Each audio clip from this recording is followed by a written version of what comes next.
these bunkers that have these little gun slots that if you're really talented you can throw a grenade through. And there are several maps that are going to be awesome simply because they feature the man cannon. Those are maps such as Valhalla and Narrows. The matchmaking features that Bungie had implemented for Halo 2 are pretty much the same stuff that you're going to see in Halo 3. They worked pretty well. But there are more varieties to the game modes, and one of the modes that they've added is called Infection, which I think people are just going to have a blast with. The real customization is going to come with the Forge, which is just this awesome in-depth level editor. You can go into any of the 11 maps that are already in Halo and change them around. So you can turn into a monitor, which is, what Guilty Sparks is, fly around, pick up any object in the environment, move it where you like, remove it from the game, and then you have a buy system that sort of works like Counter-Strike. At the same time, though, you can actually have battles going on in the Forge so that you have people messing around with the Forge all the time, so that as one guy's shooting you, another guy turns into the monitor and he just drops a mongoose down so the guy can hop in it and get away quickly. Or if you're playing with your buddy, he can be like, hey, rocket launcher. You can just buy the rocket launcher, drop it in front of him, he picks it up, and you're fighting in tandem.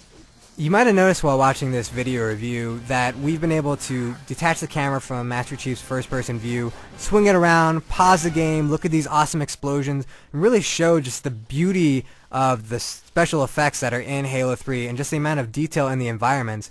The thing is, you can do this too with the replay editor. The replay editor automatically saves anytime you play a game, whether you're playing campaign, co-op, multiplayer. It's going to save that as a temporary file, and these files are only a few megabytes big because it's just 3D game data that basically is being reproduced when you do the replay. Then you can record your camera movements and actually create your own cinematic clips which you can upload for other people to view, and while they can watch what you've done, they can also just stop at any time and, press the Y button, detach the camera, and go do what they like and see what they want to see.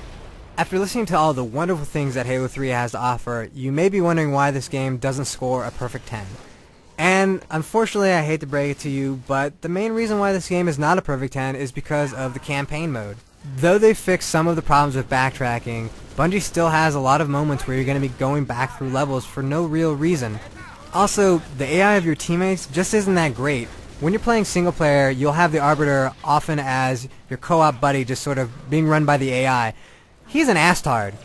He'll just be staring at walls sometimes. He won't shoot. He dies a lot. I'll tell you what, those Covenant guys, they like to get shot in the face quite often. He'll be dead most of the time. He's really pretty much useless, and there's no point in having an AI-controlled character with an arrow over him letting you know he's your AI buddy, unless he's actually going to be competent. This is like playing with your 4-year-old sister who's blind.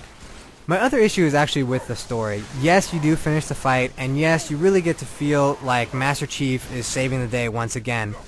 But Bungie actually raised a lot of interesting points and some interesting issues with the Elite and sort of that religious battle that was going on within them, and that's completely abandoned. While I don't want to be playing as the Arbiter through half the game, at the same time, I don't want that storyline to be completely dropped, and it really feels like that's what's happened.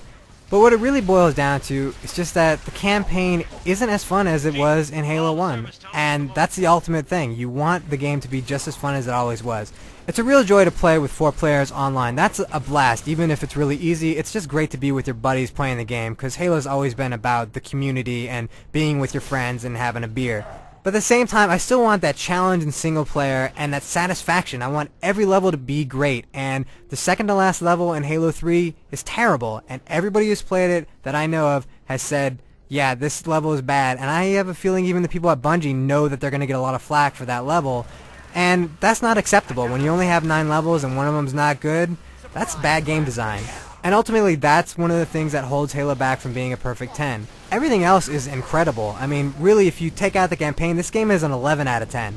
The Forge is really fantastic. The replay editor is just incredible. You can literally just sit around watching replays all day long and never even bother playing the game anymore. We spent enough time talking about Halo 3. It's about time you just went out and finished the fight. Buy it now. If you own a 360, you should get Halo 3. And if you don't own a 360, buy a 360 and buy Halo 3.